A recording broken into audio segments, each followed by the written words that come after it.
Evening guys, Mark here. Got a video review for you tonight on something completely different. A Suzuki DL650 V-Strom. This is the new model that came out in 2012. This is a 2014 bike, completely updated from the older version. I think you'll agree it's a really good improvement. They've done a lot with the looks of it. It's definitely more streamlined and blended in here. So what I'm going to do is I'm going to jump on it now and give it a ride for about 10 miles and waffle on as I go, and we'll see how we go. So straight away, you know, this bike feels instantly at home. I've been riding sports bikes all my life. That's about, well, 25 years of riding, and I can tell you now, riding this is an absolute revelation after riding sports bikes. The riding position is absolutely fantastic. So I just pull out here now, and here we go. So straight off, for a 650, this is very, very impressive. The engine produces lots of torque low down. It's a gem of an engine, to be totally honest. You know, you wouldn't think it's a 650. I'd say more like an 800. Horsepower at the rear wheel, it's got about 68. Doesn't sound a lot again, but it's just the way the engine delivers its power. You know, its sweet spot is kind of between about 3,000 and 6,000. That's where it really produces nice torque, and that's really where you need to ride. It does, you know, produce good top end power, but the nature of the V-twins is such a relaxing, lolloping engine that I say that's the place to be, really. So talking about the bike, you've got a really nice screen that's three-way adjustable. I've got this currently on the highest setting, and I'm only 5'8", but the wind protection is absolutely brilliant on it.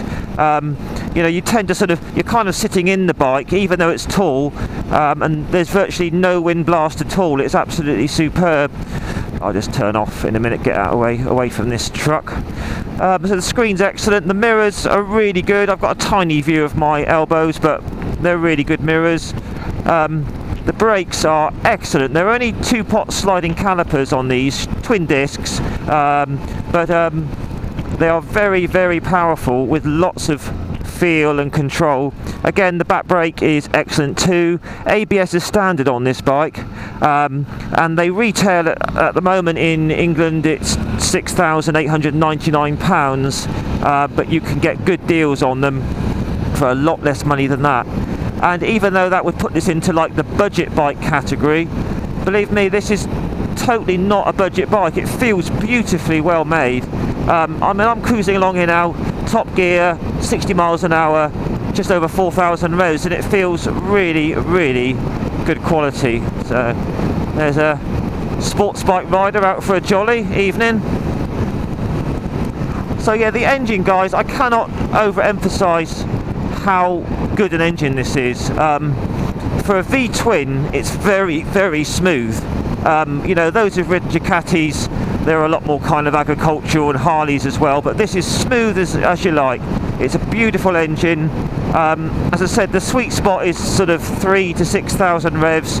Below 3 it does pull, but it's a little bit lumpy. It just makes you want to just cruise this bike. It's so relaxing. As I said, I've been riding sports bikes, Fireblades, Hayabusas, for many, many years, and just coming onto this with its upright position, you get a really good commanding view of the road, and it's just a revelation. I can see here in the UK and other countries that bikes like this are probably going to be the way that biking's going to be in several years. It's just, you know, a really good, fun, value bike, and the handling of it is absolutely fantastic. It's got a 19-inch front wheel, 110 front tyre, 150 rear 17-inch, and I couldn't believe how well it tips into corners. It was almost a bit of a shock. I was expecting it to be, you know, like a barge around corners. It weighs in at 210 kilos, but it doesn't feel heavy. It really does chuck around the corners with great confidence.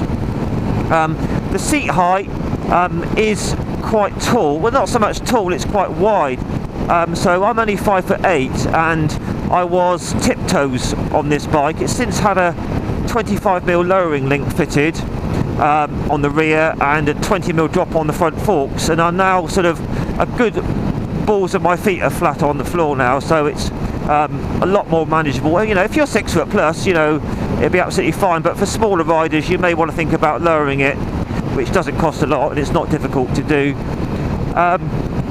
So it's just a beautiful bike to ride. Sorry if I said that, but I've done about 200 miles on this bike now, and it's just fabulous. I mean, the gearbox is typical Suzuki sweetness. You know, it's super slick. The clutch is lovely and light. The throttle response and the fueling is perfect, and the whole package just, you know, blends in to give you this beautiful riding experience. I always think Suzuki have the best gearboxes in my opinion. What else can I say? Brakes are really good. Transmission, engine performance is beautiful. I suppose the bike you would compare this to is the Kawasaki Versys, which is an inline twin.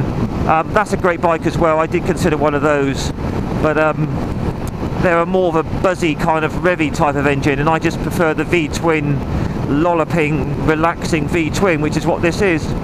The dashboard is another amazing thing that I like. All new for 2012.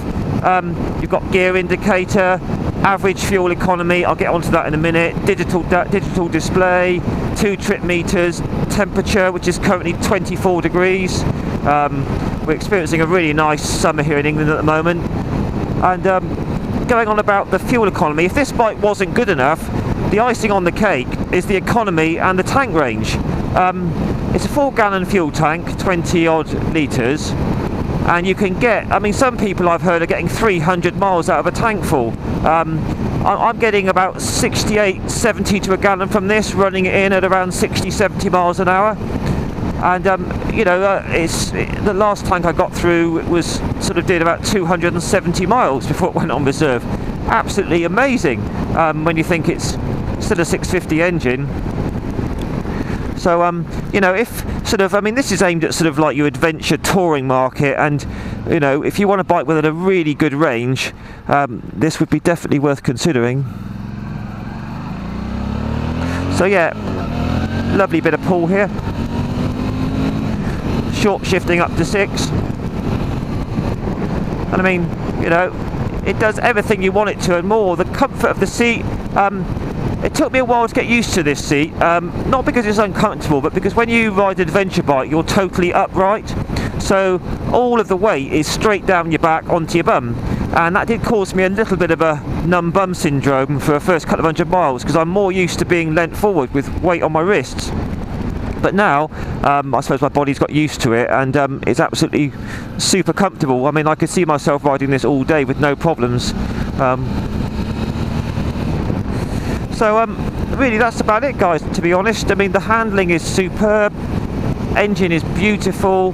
It's just the way this engine picks up. It's not, you know, it's not GSXR Hayabusa, you know, phenomenal fast, but it's just enough. I mean, there's, you know, it's just pulls, and that's top gear. It's plenty, but let's take it down to about 40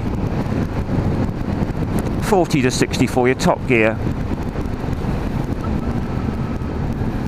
Right, that's full throttle now, 40, 50, and there's 60. You know, it's more than enough. You know, you never kind of ride this bike and think, oh, I wish it had more power.